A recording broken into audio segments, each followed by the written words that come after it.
Dito naman tayo, ha, kay Maharlika. Si Maharlika, si Buljak.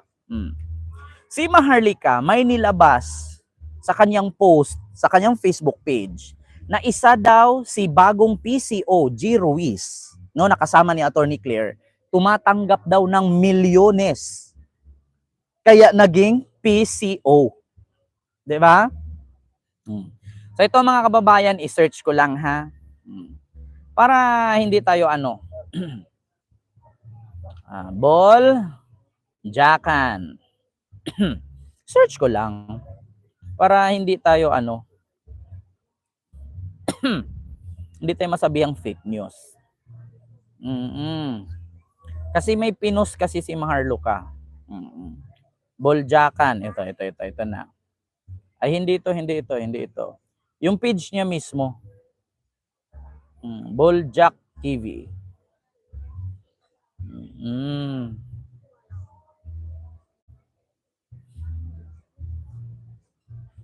Ayan, ito na ha, mga kababayan ha, sinisearch ko lang. Ito yun, no. Asan ba yung niya, page niya? Marami kasing nagre-repost eh.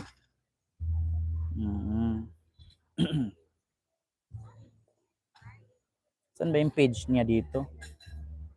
Ni Maharlika. Nag-post dito si Maharlika na kung saan si Mel Robles at si G. Ruiz, no, tumatanggap daw ng 1.7 million something. Pinakalat ni Maharlika yan. Maaari bang balibalita ko another kaso na naman ito? Balita ko another kaso na naman ito mga kababayan. Ito na. Ito 'di ba? Ito yung niya, page niya, Buljakan. Dito tayo sa post niya, babasahin natin.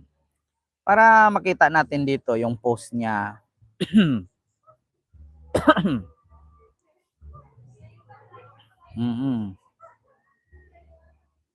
Dito tayo. Mga kababayan. Saan yung pinost niya dito? Marami siyang pinost dito mga kababayan na kung saan magandang i-topic. Ito na.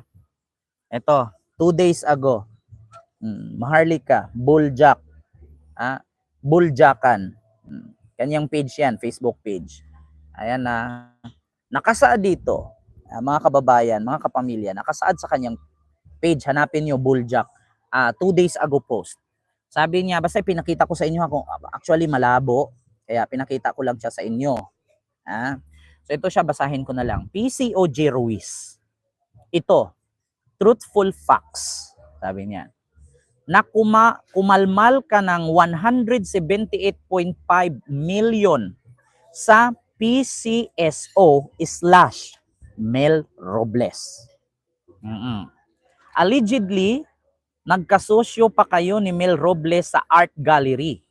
Naku, PCO G. Ruiz. Sa art gallery along Katipunan Avenue in Arton Street, Quezon City. Hindi street ha. Arton Street, Quezon City, called Centro Artesta.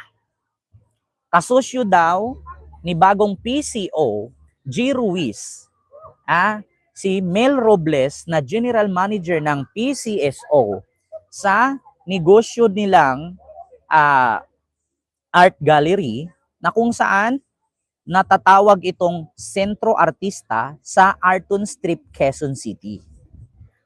At tumanggap daw si PCO G. Ruiz ng 178.5 million mula sa PCSO. Tama ba ito, Maharlika? Ayon sa Puting Ahas. Ayan na naman, sa Puting Ahas na naman.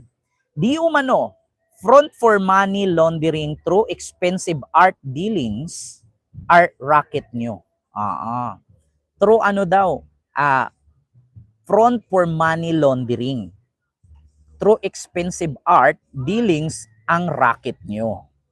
Si bagong PCO G. Ruiz at si General Manager ng PCSO, Mel Robles. Sabi dito, magpaliwanag kayong dalawa ni Langka. Bakit tinatawag niyang Langka si Mil Robles? Magkasabwat ba kayo? Sabi ni Maharlika. Mga palangga, tayo pang mga vloggers at kritiko ang pupuntiryahin ni J, #PCO, na nagpakalat ng fake news. Pero ang ulol or julol, may nakamal palang milyon-milyon sa PCSO at inilihim sa taong bayan. So ito po yung screenshot ng naturang documents, no, na binilugan niya ng dilaw. Dalawa po yan, so basahin ko na lang kasi malabo eh. Pero pagpuntahan niyo yung Buljak ano niya, nandiyan, nakasave naman na to kahit burahin niya. Philippine Charity Sweepstake Office, Notice of Award, nakalagay. Ayan, Notice of Award, Jose Policarpio Jr., Authorized Representative, Intercontinental Broadcasting Corporation. Joint venture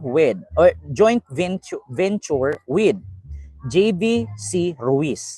Authorized Representative, Digital 8 Incorporation, 10th floor, 1 Global Place, 25th Street at 5 Avenue Bonifacio Global City, Taguig.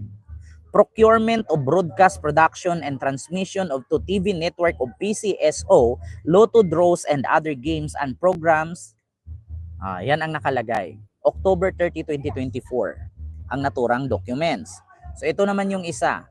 Nakalagay, GV Ruiz. Ayan. So ito na nga, mga documents to na in-screenshot ni Maharlika. Ngayon mga kababayan, kapag ito hindi napatunayan, kapag ito ay kwentong barbero na naman mula kay Puting Ahas, panibagong kaso na naman ba ito ni Maharlika? Panibagong patong-patong na kaso na naman ba ito? Mga kababayan, paki-comment nga kayo. Comment nga kayo dyan. Panibagong kaso na naman ba ito? Diya? Sinabi mo, di ka totoong vlogger para sa bayan. Ikaw ay nag-uuto sa mga tao dito. Puro kasi may daw ang sinasabi mo. Alangan naman sasabihin kung hindi ako maglalagay ng daw, si Maharlika ang naglabas nito. Ay sasabihin ko, totoo to. Di, kung fake news to, di madamay pa ako. Much better yung lagyan mong di umano at daw. Kasi ibig sabihin may doubt. Yeah? Pag sinabi mong daw at di umano, ibig sabihin hindi ako kasali sa fake news niya. Nagre-react lang. Alam mo, Noki to Valley, kapag lumaki kang DDS, mamamatay kang DDS. Ganon yon. Si Duterte, mamamatay billionaire. Pero kayo, mamamatay kayo worker. Yeah?